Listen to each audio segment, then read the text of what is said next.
നിങ്ങളുടെ ലൈഫിൽ ഇപ്പോൾ ആരാണ് കാർമിക്കായിട്ട് ഉള്ളത്? Who is draining your energy എന്ന് നമുക്ക് നോക്കാം. ഈ വ്യക്തി വളരെ ക്രിയേറ്റീവായിട്ടുള്ള ഒരു വ്യക്തിയാണ്. ന്യൂ ബിഗിനിങ് എന്തോ ഇവരുടെ ലൈഫിൽ ഉടനെ ഉണ്ടാവാൻ പോവുകയാണ്. അവർക്കിഷ്ടമുള്ള എന്തോ ഒരു കാര്യം നേടിയെടുക്കാൻ പോകുന്ന ഒരു വ്യക്തിയാണ്.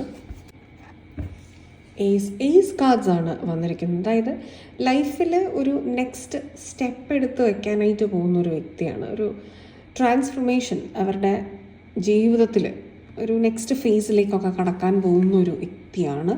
നിങ്ങളോട് വളരെയധികം സ്നേഹമുള്ള ഒരു വ്യക്തിയുമാണിത്.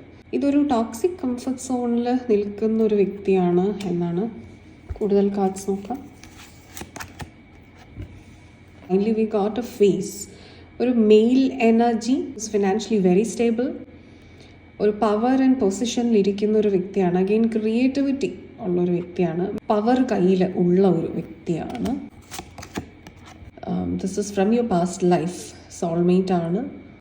This could be either female or a male. അപ്പം 2 പേരും ആകാം, ഒരാളായിരിക്കില്ല, 2 പേര് ഉണ്ടാവാം എന്നുള്ളതും സൂചിപ്പിക്കുന്നു.